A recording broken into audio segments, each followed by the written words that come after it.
இது தேவனுடைய வீடே அல்லாமல் வேறல்ல, இது வானத்தின் வாசல் என்று சொன்னார். அல்லேலூயா. எத்தனை பேருக்கு விளங்குது? இது என்னவா? இது வானத்தின் வாசல் அப்படின்னு சொன்னாரு. இந்த ஸ்தலம் பயங்கரமா இருக்கிறது சொன்னார். இந்த ஸ்தலம் பயங்கரமா இருக்கிறதுன்னு சொன்னார். இது வானத்தின் வாசல், இரண்டாவது அது பயங்கரமானது, மூன்றாவது அது தேவனுடைய வீடு. அல்லேலூயா. தேவனுடைய வீடு. அப்பன்னா நீங்களே என்ன உட்கார்ந்து இருக்கிறது என்னங்க? அப்ப இந்த இடம் எப்படியாப்பட்ட இடமா இருக்குதா சொல்லுங்க? வானத்தின் வாசல், பயங்கரமானது, தேவனுடைய வீடு. ஆமா, அல்லேலூயா. ஆண்டவர் சொல்றாரு, இது தேவனுடைய வீடு, சகல ஜனங்களுக்கும் இது ஜெப வீடு. இது தேவனுடைய வீடு, சகல ஜனங்களுக்கும் இதுதான் ஜெப வீடு. இப்ப ஜெப வீடு தான். அது எப்படிப்பட்டதா? அது பயங்கரமா இருக்கிறது, பயங்கரமா இருக்கிறது. இப்ப பயத்தோடு நடுக்கத்தோடு நம்ம இந்த இடத்துல இருக்கணும். தம்பி சொன்னது போல போன வாரத்துல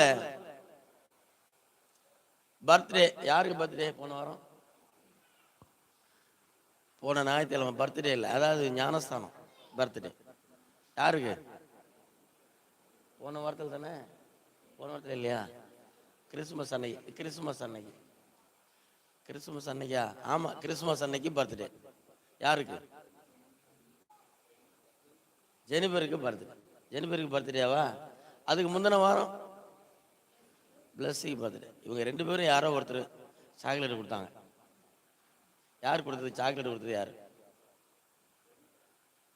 சாக்லேட் கொடுத்தது யாரு? என்னடி ஆத்தா இப்படி நீ தானே கொடுத்த? ஏமா நியூ-இயருக்காக ஸ்பெஷலாக கொடுத்தாங்களா? சரி, ஏதோ ஒருத்தர் கொடுத்தாங்க. சாக்லேட்லாம் வாங்கினீங்களா? எல்லாரும் வாங்கினீங்களா? எல்லாரும் சாப்பிட்டீங்களா? எல்லாரும் இங்கேயே சாப்பிட்டீங்க, ஆனால் எல்லாத்தையும் குப்பையில அங்கே போட்டீங்க.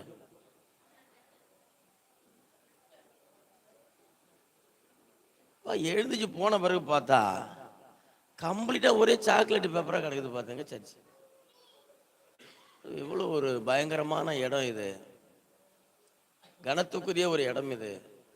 தேவனுடைய பிரசன்னம் இறங்கி தேவன் பேசுகிற ஒரு ஸ்தலம், அவர் மகிமைப்படுத்துகிற ஒரு ஸ்தலத்தை நம்ம எப்படி செய்யணும் சொல்லுங்க? பத்திரமா பார்த்துக்கணும். கர்த்தர் நல்லவர். இது பயங்கரமா இருக்கிறது, தேவனுடைய வீடே அல்லாமல் வேற அல்ல, இது வானத்தின் வாசல் என்று சொன்னார். வானத்தின் வாசல் அப்படின்னு சொல்லிட்டு இதுல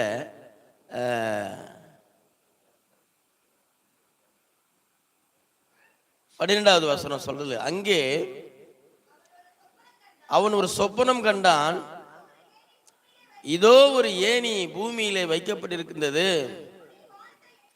அதன் நுனி வானத்தை எட்டியிருந்தது,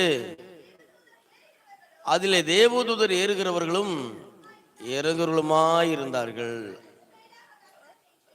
சரி, கர்த்தர் பேசுறார். அதுக்கு மேலாக நின்று கர்த்தர் பேசுறார். நான் ஆபிரகாமின் தேவனும் ஈசாக்கின் தேவனுமாக இருக்கிறேன். நீ படுத்திருக்கிற பூமி உனக்கு உன் சந்ததிக்கு தருவேன்.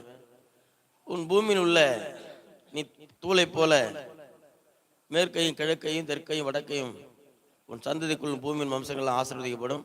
நான் உன்னோடு இருந்து நீ போகிற இடமெல்லாம் உன்னை காத்து இந்த தேசத்துக்கு உன்னை திரும்பி வர பண்ணுவேன். நான் உனக்கு சொன்னதை செய்யும் அளவும் கைவிடவே மாட்டேன். யாக்கோப்பு பேசிட்டு இருக்காரு. யாக்கோப்புக்கு இந்த தரிசனத்தை கொடுக்குறார். யாக்கோப்புக்கு இந்த தரிசனம் கிடைக்குது. இந்த தரிசனம் என்ன? ஏணி வைக்கப்பட்டிருக்கிறது. ஏணி என்று சொன்னால் நீங்கெல்லாம் என்ன சொல்லுவீங்க? ஏணி ஏணி சொன்னா அதுக்கு அது என்ன, எதுக்கு யூஸ் பண்ணுவீங்க? மேலே ஏறுவதற்கு யூஸ் பண்ணுவீங்க, அதுதானே?